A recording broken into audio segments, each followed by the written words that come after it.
Hello नमस्कार, स्वागत है आप सभी का हमारे यूट्यूब चैनल हिडी मैग्नेट पर। दोस्तों आज आपसे बात करने वाले हैं इकोनॉमिक के वेरी मोस्ट इम्पॉर्टेंट टॉपिक पर। जो टॉपिक है हमारा प्रथम पंचवर्षीय योजना, आप स्क्रीन पर देख रहे होंगे।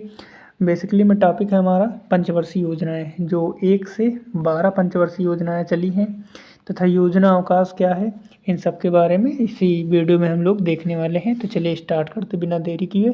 हाँ, अगर आप टेलीग्राम चैनल से जुड़ जाते हैं तो ये पूरी पीडीएफ आपको फ्री ऑफ कॉस्ट मिलने वाली है, तो टेलीग्राम से जुड़ना ना भूलें। तो चलिए स्टार्ट करते हैं।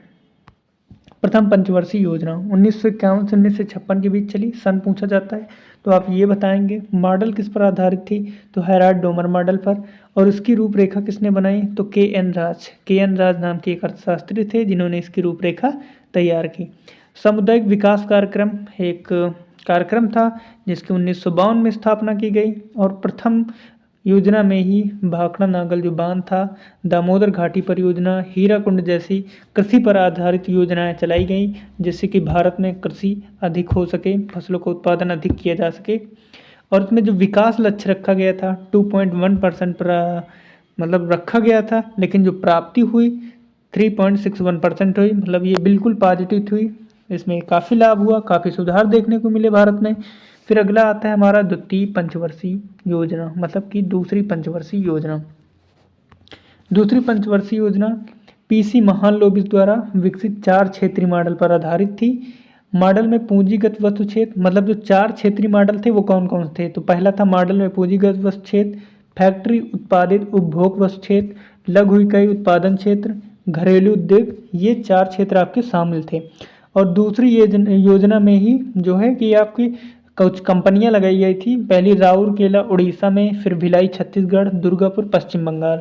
तो जो राउरकेला में लगाई गई थी इस्पात संयंत्र थे एक प्रकार से ये, तो राउरकेला जर्मनी की मदद से लगाई गई थी, भिलाई रूस की मदद से, तथा दुर्गापुर ब्रिटेन की मदद से लगाए गए थे, मतलब चालू किए गए थे। विकास लक्ष्य 4.5% था, लेकिन जो विकास की लक्ष्य प्राप्त हुई वो 4.27% ही थी। दोस्तों आगे बढ़ते हैं।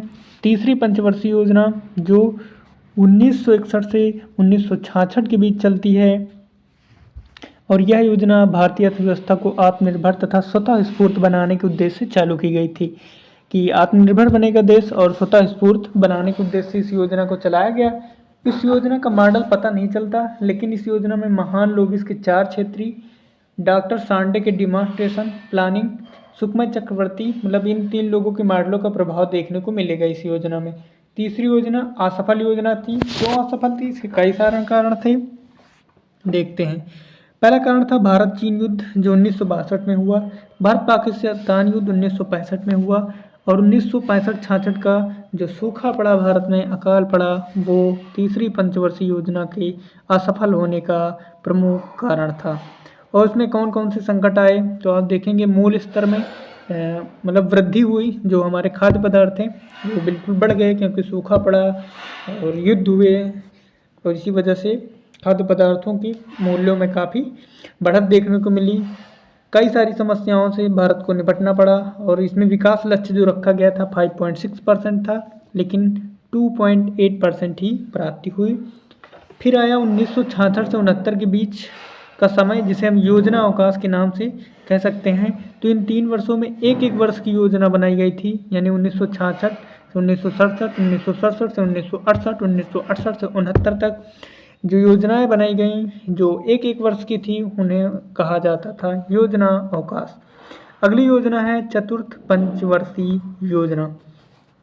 चौथी पंचवर्षीय योजना, यह योजना अशोक रूट तथा एएस सैनी मॉडल पर आधारित थी।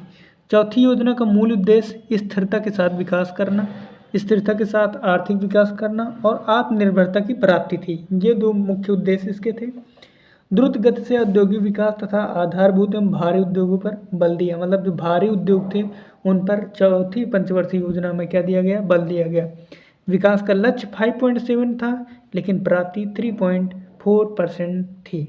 अगली योजना आती है हमारी पांचवी पंचवर्षीय योजना, जो चलती है 1974 से 1978 के बीच। 1974 से 1978 के बीच डीपी दर मॉडल पर, ये दर है ना, डीपी दर मॉडल पर क्या थी, आधारित थी। उद्देश्य गरीबी निवारण मतलब गरीबी को हटाना इसका प्रमुख नारा था।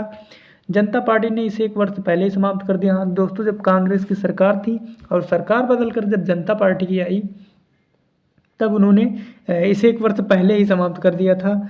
1978-80 में छठी योजना लागू की गई, जिसे अनवरत योजना के नाम से जाना गया।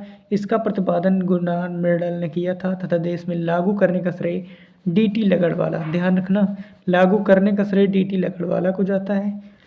विकास को जो लक्ष्य था वो 4.4% था, लेकिन प्राप्ति 4.9% की होती है। अगला है हमारा छठी पंचवर्षीय योजना।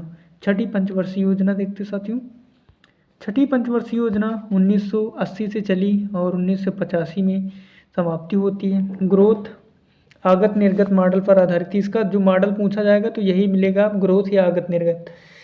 गरीबी निवारण, आर्थिक विकास, आधुनिकीकरण, आत्मनिर्भरता, सामाजिक न्याय योजना के प्रमुख उद्देश्य थे। अगला ग्रामीण बेरोजगारों के उन्मूलन के लिए आप देखोगे IRDP एक योजना थी, NREP एक योजना थी, TRYSEM एक योजना थी, DWACRA एक योजना थी, RLEGP एक योजना थी। इसी योजनाओं को लागू किया गया था हमारी छठी पंचवर्षीय योजना में, तो इन योजनाओं को आप बिल्कुल ध्यान में रखना। जो विकास का लक्ष्य था वो 5.2% था और प्राप्ति कितनी होती है, 5.4% प्राप्ति होती है। अगला है दोस्तों हमारी 7वीं पंचवर्षीय योजनाएं। 7वीं पंचवर्षीय योजना, 7वीं पंचवर्ष प्रणब मुखर्जी यानी वस्तु और मजदूरी इसका मॉडल था।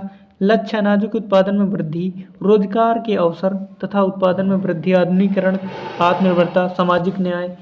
ठीक है, ये इसके प्रमुख उद्देश्य थे। 7वीं पंचवर्षीय योजना जो 1985 से 90 के बीच चली।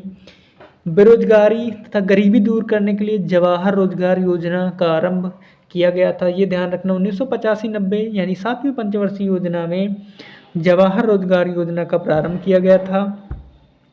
विकास लक्ष्य 5.0% था, लेकिन विकास दर कितनी परसेंट प्राप्त हुई, 5.6%। एक प्रकार से ये पॉजिटिव रिपोर्ट थी।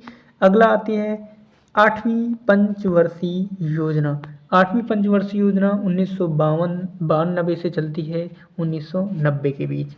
8वीं योजना जॉन डब्ल्यू मॉडल पर आधारित थी। इस योजना का लक्ष्य मानव संसाधन विकास था। विकास का लक्ष्य क्या था, 5.6% और प्राप्ति कितनी होती है, 6.6%। अगली हमारी 9वीं पंचवर्षीय योजना। 9वीं पंचवर्षीय योजना की स्टार्टिंग कब होती है दोस्तों, 9वीं पंचवर्षीय योजना की स्टार्टिंग होती है 1997 से 2002। कब से स्टार्टिंग होती है, 1997 से 2002। हाँ तो जो साथियों थी 9वीं पंचवर्षीय योजना के बारे में बात कर रहे थे, 97 से 2002। आगत निर्गत मॉडल पर आधारित थी और उद्देश्य क्या थे इसके, न्यायपूर्ण वितरण और समानता के साथ विकास। इस योजना के 7 बुनियादी न्यूनतम सेवाओं पर बल दिया गया। प्राथमिक स्वास्थ्य, प्राथमिक शिक्षा, घर, बच्चों के लिए पोषक आहार, गांवों और बस्तियों तक सड़कें जोड़ना, गरीबों के लिए सार्वजनिक वितरण व्यवस्था बेहतर करना शामिल था। किसमें, 9वीं पंचवर्षीय योजना में। अगली हमारी पंचवर्षीय योजना आती है 10वीं पंचवर्षीय योजना, जो 2002 से 2007 तक चलती है। यह योजना आयोग के पत्र पर थी। ठीक है, मॉडल पूछा जाएगा तो यह योजना आयोग के पत्र पर आधारित थी। 1 करोड़ वार्षिक की दर से रोजगार का सृजन करना। 10वीं योजना से सर्वाधिक बल कृषि पर दिया गया, परंतु ऊर्जा पर, मतलब कृषि पर बल ज़्यादा दिया गया, लेकिन जो खर्च किया गया दोस्तों वो था हमारी ऊर्जा पर। विकास लक्ष्य 7.9% और प्राप्ति 7.8% की होती है। 11वीं पंचवर्षीय योजना जो चलती है 2007 से 2012 तक। मॉडल क्या था, प्रोफेसर सी रंगराजन, तीव्रतर और अधिक समावेशी विकास। विकास लक्ष्य क्या था, 9.0%, विकास दर 7.9।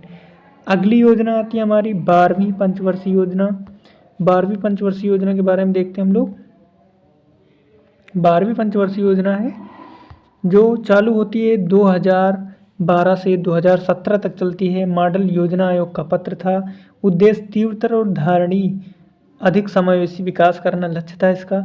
ग्रामीण भारत में 12वीं योजना समाप्त होने तक 50% पंचायतों को निर्मल ग्राम का स्तर प्राप्त करना। यानी निर्मल मतलब साफ ग्राम का स्तर प्राप्त करना इसका लक्ष्य था। 90% भारतीयों तक ना, जो भारत के लोग हैं उन तक बैंकिंग सुविधाओं को पहुंचाने का लक्ष्य। पर्यावरण के क्षेत्र में ग्रीन कवर को 1 मिलियन हेक्टेयर प्रतिवर्ष बढ़ाना लक्ष्य रखा गया था। किसमें? 12वीं पंचवर्षीय योजना में। अगला है हमारा 10 उसी में 12वीं पंचवर्षीय योजना में उत्सर्जन क्षमता को भी 2020 तक 25% तक कम करने का लक्ष्य रखा गया था। विकास दर 8.0 मतलब जो लक्ष्य रखा गया था विकास का 8.0% था, लेकिन जो विकास दर प्राप्त होती है वो 8.2% की थी। दोस्तों ये जो 8वीं पंचवर्षीय योजना देखी थी इसमें थोड़ा सा टाइपिंग मिस्टेक हुआ है। 8वीं पंचवर्षीय योजना में आप देखेंगे तो थोड़ा सा टाइपिंग मिस्टेक हुआ, जो किसमें हुआ है आपको अनुभव होगा। 1992 जो लिखा है 1990, तो इसमें जो सन है ये 1992 से बेसिकली 1997 तक है। ठीक है, ये 1997 हो गया, तो ये आप करेक्शन कर लेना। और आई होप कि ये वीडियो आपको बिल्कुल पसंद आया होगा। अगर वीडियो पसंद आया हो तो लाइक कर दें, चैनल को सब्सक्राइब कर लें। आप यूपी के पढ़ते हैं, हिंदी पढ़ते हैं तो कई सारी वीडियो हमारे चैनल पर पड़ी हुई है जिनको आप जाकर देख सकते हैं। तो मिलते हैं नेक्स्ट क्लास में। थैंक यू क्लास, जय हिंद।